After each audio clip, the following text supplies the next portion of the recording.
Welcome to the Changing Earth podcast with Sarah F. Hathaway, blending survival, fiction, and fact to bring you entertaining education that'll help you dream, survive, and thrive. And now, here's your host, Sarah F. Hathaway. Hello and welcome to the Changing Earth podcast. This is episode number 6. I'm happy to have you back with me today. Today was an extra special episode that I did because it was the first time I introduced my audience to James E. Hart. James E. Hart is a personal friend of mine. We met a few years ago. Ironically enough, we both met each other in a book marketing program. So he is the author of Urban and Wilderness Emergency Preparedness, What You Need to Know. And as you can see, this book is a behemoth. It is just packed full of great survival information that will teach you a myriad of everything you need to know for wilderness survival, knot tying, weather forecasting. I love this book. Even though it's pretty hefty, it goes in my go bag, and this is by James Hart. Well, let's see, he's got his picture on the back here. And one of my good friends, and I'm honored to have got to know James, even though we met through book marketing. We both figured out that we both had a passion for survival. And now we go down to Texas, we go shooting together, we shoot bows together, and know his son George and his whole family. And so it's really my honor to get to know this gentleman, and it's my honor to introduce you to him today. So last week, if you remember, Erica was excited because she wanted to get up and moving around, but she was still really sore and stiff from all these burns that she sustained. So this week, we're going to go and see what kind of trouble Erica can get herself into. Day After Disaster by Sarah F. Hathaway, Chapter 6. She knew that Carol had told her to stay put. She headed towards the stairs anyway and started to descend the steep stairway. When she reached the bottom, she was shocked. The barn below was split into quadrants by beautiful wooden planks. There was an aisle down the middle, and each quadrant was reserved for a different type of animal. Feed bins for each type of animal were located along the inside of the individual quadrants. That way, whoever was feeding the animals just had to walk down the middle and fill the bins. Each kind of animal also had doors leading to spacious pastures outside. As she walked down the aisle, she saw cows, sheep, pigs, goats, chickens, ducks, and horses. The end of the barn opened into a covered patio. One side had been made into a work area for butchering meat and tanning hides, and the other side was a general work area containing tack for the animals, woodworking tools, and mechanical tools. In the middle of the two areas was a table and chairs. Erica jumped when she heard a man standing in the tanning area say, "Howdy, Missy. How we feeling?" "Good." "Well, better," Erica answered in a startled voice.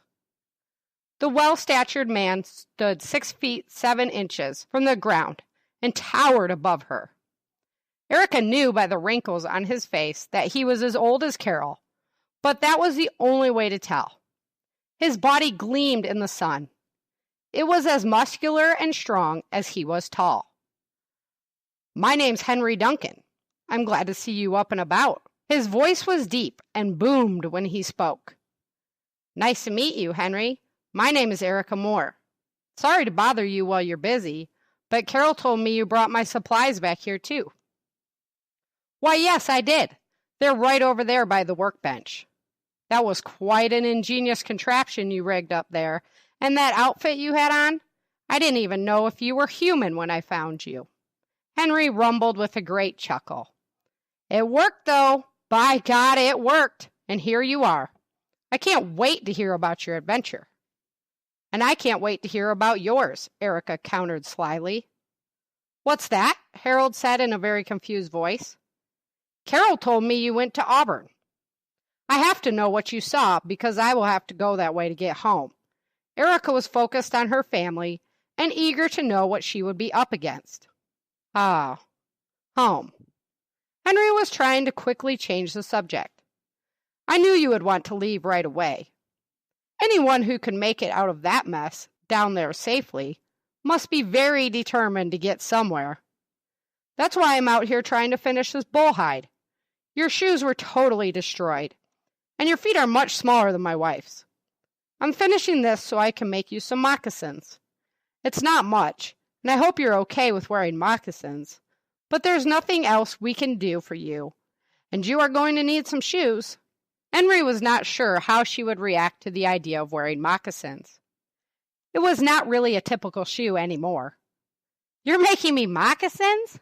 That's a great idea. I had a pair at home, but at work I had to wear those cruddy, non-slip shoes. I would love that, and I really do appreciate all you have done for me already. I have no idea how I could possibly thank you two enough. Erica was overwhelmed by their kindness. Henry was encouraged by her reaction, and replied with pleasure, It's no trouble, little miss. I heard you in your dreams, crying for your loved ones. I knew that if I was in your position, the first thing I would want to do is find Carol. Henry had a fierce determination in his eyes. Their brown gleamed into almost a golden color as he thought of her. It made Erica realize how distraught her husband must be. He would think she was dead. She wanted to tell him somehow that she was all right. She longed to hold him and kiss him and caress his body. And you have a son, I believe, Henry continued, interrupting her thoughts. Yes, he's 5 now. His name is Dexter. He's so funny and full of life. He has pure blonde hair with steely gray eyes. As Erica described her son to Henry, tears started flowing down her face. I miss him so much. I just hope he and his daddy are okay. I have to get home to them. Vince will know I'm alive, Erica said to reassure herself. She was almost talking to herself now. I always told him that if some great catastrophe ever happened, I would be a survivor. I learned how to survive in nature and studied basic herbal medicine just because I knew that one day it would come in handy. Other women teased me and looked at me funny because I hunted and wore moccasins so I could feel the earth. Well, now that's all going to pay off. I just have to get myself together and get home. Erica talked with a steady voice, as clear as crystal, while the tears still streamed down her face. Henry knew he shouldn't have touched on such a fragile subject, but he wanted to test Erica's strength and determination. He was completely satisfied. The woman that stood before him, although short in stature, had a very strong heart and an unrelenting mind that once set to a goal would not stray. Her body structure was solid, and he was sure she had been an athlete before the world had changed. The fact that she hunted made her journey home not only possible, but likely to succeed. Henry knew what the world beyond the snug barn had become. Erica's chance of making it to her family depended on her being self-sufficient. For that, she would have to be physically and spiritually strong. Sorry, I've been babbling on and on. You probably want to get back to work. I should check on my supplies. Now it was Erica's turn to interrupt Henry's thoughts. Erica, you'll make it home to them, and I'll do anything I can to help you get there. Henry already knew when he had found her on the beach that she was a special person. He only had to confirm it. Thank you, Henry. I will gratefully appreciate any help you can give me. And I only hope that I can do something to help you out while I'm here to repay you for all your generosity. Erica was feeling a lot better. Her talk with Henry had given her a way to vent her sorrow and rekindle her determination to get home. She strolled over to the craft she had made. The plastic jugs on the bottom had melted into a mass of plastic and duct tape. The wood table was in good shape, and the crates looked to be intact for the most part. She started looking through the purses when Carol came around the corner. She had 2 baskets in her hands and almost dropped them when she saw Erica. Oh my goodness, honey, what are you doing down here? You don't need to be going through them things right now. You need to be upstairs resting. Erica swung around as if she was being scolded by her grandmother. She dropped her head down. Now just leave her be. Her legs just needed a good stretch, Carol. Henry shushed his overly concerned spouse. And when Erica looked up with surprise, he winked at her. I just wanted to check on my things and have a smoke, Erica chimed in. Well, you know those things will kill you, and I don't think in your current condition that is the best idea. But I guess a little fresh air won't hurt. Hurry upstairs, though, and we'll try to fix one another up. I'm going up to get dinner started now, Carol said in a motherly tone. We'll be up later, hon, Henry bellowed in his deep tone. Carol walked through the aisle of the animals to the stairs and disappeared from sight. Girl, did you say you had a cigarette? Henry questioned. Yes, do you mind if I have one? Erica was used to the anti-smoking stigmatism that so many people displayed nowadays, and wondered if she should have brought it up at all. Only if you can spare one for the old man who saved your life. Carol made me quit a few years back, but I guess a lot has changed lately. It would make me feel normal again. Sure, I found quite a few packs in the restaurant I used to work in. What kind do you want? Erica was thrilled that she had something Henry valued that she could share with him. You got a Marlboro Red? Yep, I got one of those. Here you go. Erica handed Henry a cigarette that was only slightly bent from the trauma of the trip to the coast. Erica and Henry lit their smokes and stood at the edge of the porch looking out. The greens and blues filled Erica's eyes, and she realized just how long it had been since she was outdoors, on solid ground, breathing fresh air and letting the wind blow through her hair. She had been trapped in the bomb shelter, and then she had been wrapped stiffly in duct tape. After that, she had lain unconscious in bed. She tried to soak in every bit of life she could, but it overwhelmed her, and her legs were beginning to ache. Henry had noticed Erica beginning to stagger a little. He offered her a chair, but she refused because she was afraid of sitting on her scabbed legs. When their smokes were gone, she thanked him again and left to go talk with Carol. As she climbed up the steep hayloft stairs, her legs wobbling with pain, she realized Carol might have been right. She needed to take the time to rest and recover, even though all her thoughts centered on leaving and getting home to Vince and Dexter. Man, I'm really feeling for Erica on this one. You know those times when you're hurt and you don't want to take the time to heal. I think every athlete or anybody who works outside has gone through these things where you just don't want to take the time to get better. You want life to go on and to move on. So I'm really feeling for her on this note, and that's why I wanted to include this experience, because I think we've all been there, and it's just not a fun place to be. Anyway, my great honor today is that I get to introduce you to James Hart. James is a veteran of 2 tours of duty in Vietnam. He began his survival training at the age of 7 when he was stranded in the Mojave Desert for 7 hours without food or water during a family move in 1954. Since then, he's been through the scouting program where he attained Life Scout, served as a Scoutmaster, Assistant Scoutmaster, Venture Advisor, and earned the Baden-Powell Award.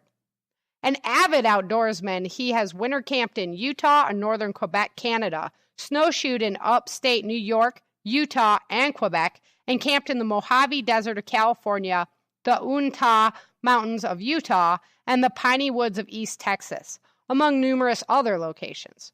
James has traveled and been through 42 of the 50 states of the U.S., 3 provinces of Canada, sailed the Pacific Ocean, and crossed the equator in 35 countries from jungles of South America to the Himalayas of Nepal. Having earned an Associate's of Photography degree from Houston Community College, he has beautifully captured many of his travels with his camera. Now retired from a career with the Trinity River Authority of Texas, James resides in Dallas, Texas, where he lectures on wilderness and survival training. He is the author of SWET, Survival and Wilderness Experience Training, Urban and Wilderness Emergency Planning, and 35 other booklets on wilderness training, monthly articles for Survival Life magazine, and a column and articles for the Garland Messenger newspaper. James also does workshops and speaking engagements. And let me tell you, if you have the honor of having him come out to your event, you are some lucky individual because this guy really knows his stuff. So let's go over and listen to the interview that I had with James. Hello, I'm here today with James Hart, one of my good survivalist buddies out of Texas, and he runs the preparedness site with James Hart. And in this chapter, we're talking about chapter 6, and in this chapter, Erica gets up and explores Henry and Carol's barn. She sees that they have lots of animals, including cows, sheep, pigs, goats, chickens, and horses. In a fictional world, it's easy to talk about keeping animals in a long-term survival setting, but in reality, it's very complicated. So, James, with your extensive survival background, you must have given this topic a great deal of thought. What are going to be your 3 main concerns when it comes to keeping your animals alive? My first concern would be, first off, the scavengers coming onto the property and taking what they want, mainly the cows and what animals that they can get away with, the animals that feed on other animals, and disease. Those are my 3 main concerns for the animals that I have to sustain me and my family and others that I have at my site. That's a good point about the disease, because we wouldn't have the access to the veterinary medicines that we have now as far as the vaccinations and antibiotics and things like that, that we just really, if you have a collection of ducks or something like that and they get ill, you can give them the antibiotics in the water. But when we're faced with a situation like that, we're not going to have those supplies on hand as readily. No, we wouldn't. I've heard about being able to take the antibiotics that they use for fish tanks and being able to stock those and use those. Now, is that something, have you heard about that? Yes, I have, and I've done a lot of research on that, and they are viable to be used, certain ones for human consumption, and if used properly, you could use those for your animals as well. You have to be careful when doing that because of the weight ratio in using those. Right. You don't want to give too much antibiotics at one time, and you don't want to give too less. So you have to read up on it. You have to research it and investigate it. There's some that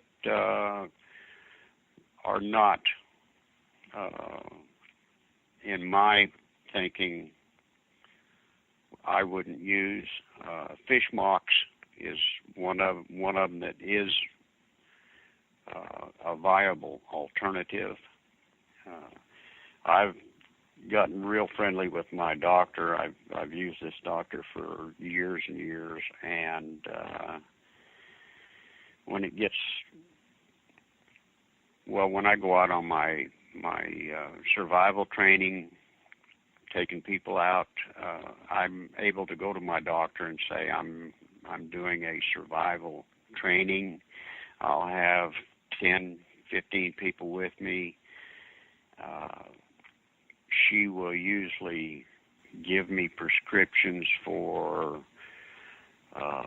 different medication that I can use in case of emergencies. And when I come back off that training, if I haven't used them, I will take them back to her, and she then uses them as samples to her patients, and we have a good working relationship on that. That way they don't go bad, they're not unused, and if, for instance, I ever needed them in the primitive wilderness areas that I go into to do my trainings, then I have them, and sometimes if instances occur, then sometimes it's hours before we can get rescue units in there. Right. Right. So it's best to far, have we it on hand. Right. So you have to know which alternative medicine you can use in herbal medicines, and that's another thing that you just have to research, is what other alternative medicines you're going to need to know, and how you'll be able to use those medicines, and how to prepare those medicines. Right. That's an interesting idea, using herbal medicines on your animals as well. That's right. And our forefathers did that, before these big pharmaceutical companies were ever around. And a lot of their medicines are made with these herbs.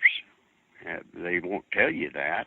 And right. They don't make as much money that way. That's right. That's a great concept. I don't know. I'm so into the herbal medicines. I would have, I think I would have thought of that, but I didn't think about that at all, that you could, if it was research what would work to heal a duck's stomach, or to take care of your goat when it's having, diarrhea or something like that. That's a very, very interesting idea. I like that. I'm going to have to do a lot more research there. Well, a lot of the pharmaceuticals take the chemical compound of these herbal medicines and make it chemically. Right.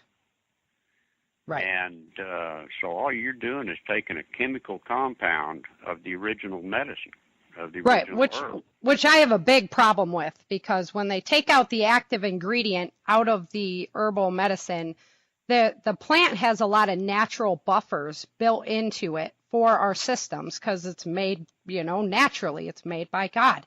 And that's why those buffers are in there. So when we take out just that active ingredient, we're leaving behind all those buffers. And then they turn around and make another pill out of the buffers. Yeah. Prescribe that to you. To block the side effects. Yeah. So they get a win-win there as far as money goes. That's right. Mm-hmm.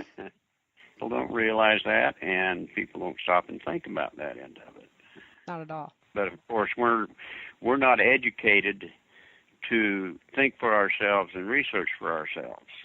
So there again, it comes down to one thing: education and research. Right. And then application. And application. So as far as you have herd animals, so you have a cow.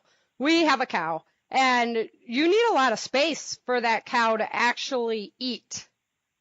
So if you are not buying hay at the store because it's no longer there, you're going to need a lot of space as far as pasture land goes. And then when they're out on that pasture land, that's going to be your biggest risk. But not even that, like if you have harsh winters, in California, we're kind of flip-flop. We have the summers where we don't have food.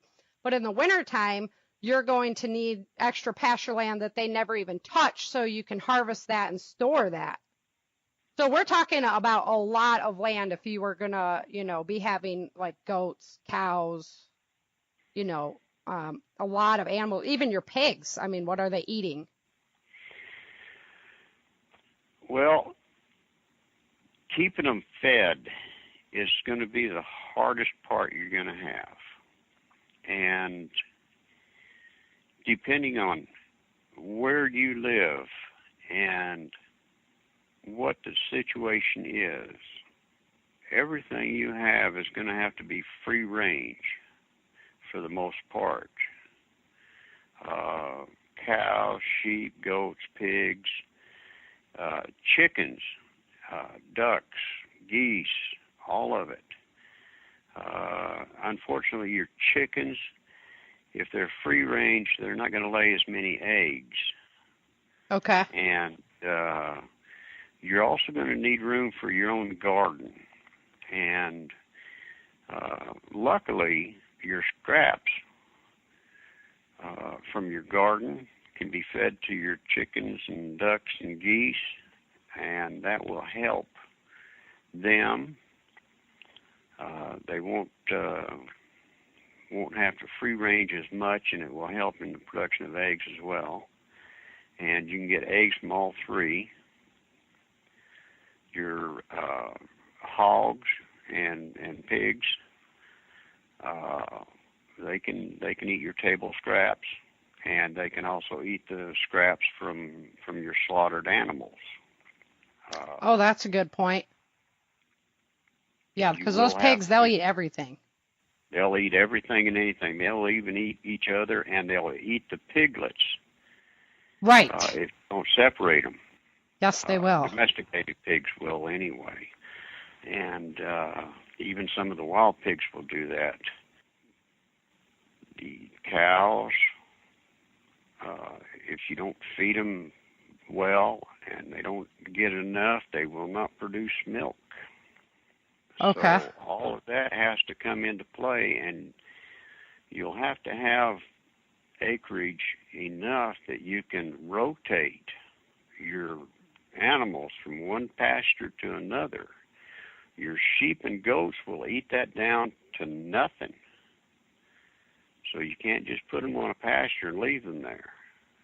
You've got to rotate your animals from pasture to pasture to pasture.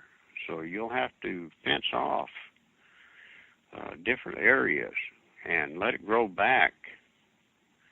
And at the same time, you know, like I say, you've got to have your garden, and you've got to keep the animals out of your garden, or you won't be able to have anything. Right. We know that. The deer are hungry this year. They're wanting in bad. Oh, yeah. And you have to raise corn, wheat, oats, barley, you know, the grain crops for your animals to help sustain them and give them a little extra for them to grow and be productive as well. And you'll have to put up hay for the wintertime. So you're talking, depending on where in the country you live, you're going to have some acreage. Right. If you have milk cows, then it's best to get the kind of cow that is bred for both beef and milk. Jersey cows do not make a good beef cow, so they're mainly good for milk and milk only. And Holsteins are there. You can butcher them for meat and have milk too. And of course, we all know that Herefords are a beef cow. Yeah, we have a Black Angus, so she's definitely a beef cow. Yes. Mm-hmm. So, you know, you don't go buying a Hereford or an Angus and expect to get milk out of it, because you're just not going to get good milk out of it or milk at all. Right. So a good step that we could take beforehand would be, if we already have some land, start planting, you know, like randomly seeding those grains out there into the pasture. And then that way, that's what you're growing out there anyway. Sure, and if you get the non-GMO type of seed, they'll reseed themselves. So you can throw it out there, and it'll be hardy enough that it should come back year after year, and the patch will grow bigger and bigger. Right. Yeah, that's a great idea. That's what I think we're going to start doing with because we have lots of land that's just sitting there not being used up right now. So I think that's a good way to go with it, is just start, you know, planting it with the grains. And even when we had our pigs, you know, and then we'll butcher them so that pasture will sit there for a little bit. And the grains that they eat from the food that we buy them will actually start growing out there. So that's pretty cool. Pretty cool. Okay, well, that about covers our topic for chapter 6. Thanks so much, James, for coming out and spending your time with us. We look forward to having you back on Chapter 8. It's going to be so exciting, and I just love getting the opportunity to talk to you and learn from you. So I'm really looking forward to that. And thank you very much for coming and spending your time with me. Very much appreciate it, and I'm happy that you're having fun hearing the stories and then learning all the great information that these wonderful survival professionals have for us. If you want to go ahead and give feedback about the show, I have created a Facebook group over on Facebook. It's called the Changing Earth Podcast Group. So go ahead and get your membership there and join in the conversation and all the fun. There's lots of good comments going on, and I just love hearing from all of the listeners, not just you. So come on over and join in the fun. Until next time, remember, dream, survive, thrive. Thank you for joining Sarah for this episode of the Changing Earth Podcast. Don't forget to pick up your copy of Day After Disaster at www.authorSarahFHathaway.com. If you love this podcast, please head over to iTunes and let everyone know by leaving a review.